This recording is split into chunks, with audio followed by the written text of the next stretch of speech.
3월 20일 두 번째 글입니다. 첫 번째 글을 쓴 뒤로 글쓰기에 도움이 될 만한 정말 많은 영상을 보고 듣고 또 많은 생각을 했습니다. 우선 제가 쓴 첫 번째 글을 대략 50번 정도는 읽고 들은 것 같습니다. 그렇게 하면서 든 생각들은 이렇습니다.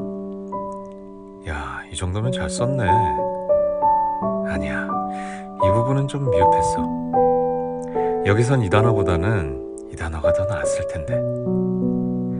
여기서 이 부분은 조금 더 강조해서 낭독했으면 좋았을 텐데. 다음 주엔 어떤 주제로 글을 써야 할까? 역시 이거 괜히 한다고 했나? 참 많은 생각들을 했죠.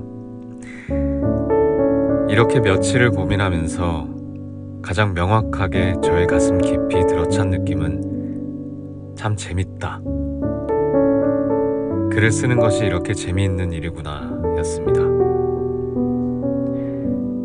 우선 이렇게 읽어주고 들어주는 사람들이 있다는 것. 그리고 과거의 내가 나에게 해주는 이야기를 듣는다는 것.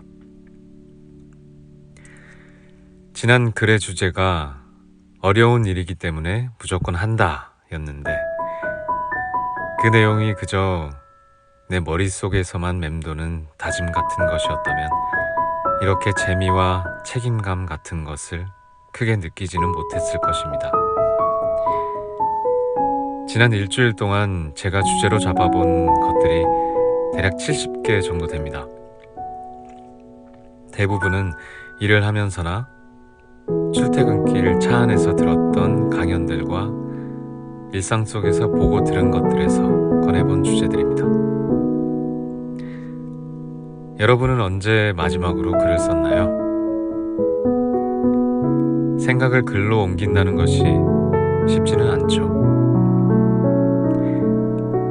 하나 혹은 몇 가지 주제를 잡고 그 안에 깨달음과 사람 혹은 사람들에게 나눌 지식을 한 글자 한 글자 써내려가는 과정은 혼자서 집을 짓는 것과 같습니다.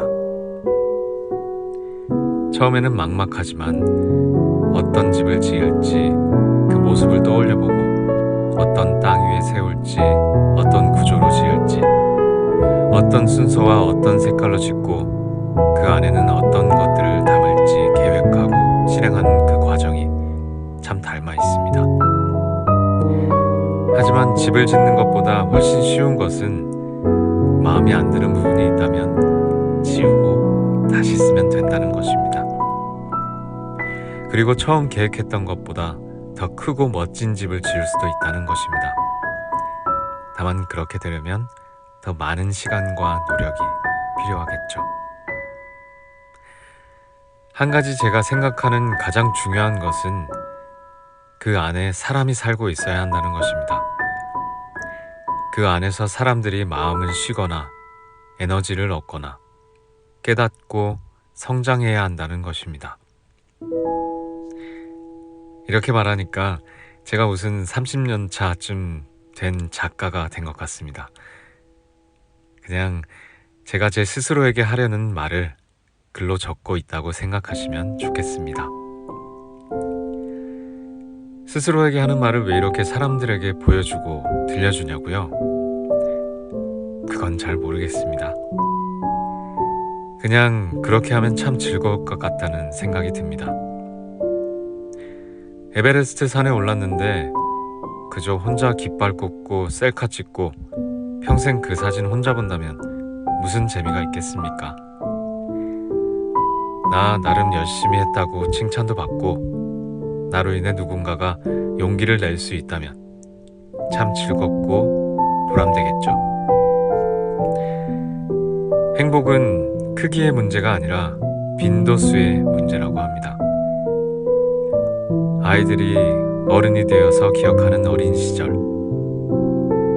누군가가 나와 함께 보냈던 시간들, 그리고 우리가 지나온 인생들을 돌아봤을 때 그것이 행복했다고 기억한다면 그것은 크지는 않아도 소중하고 작은 행복의 순간들이 기억에 많이 남아있기 때문이랍니다.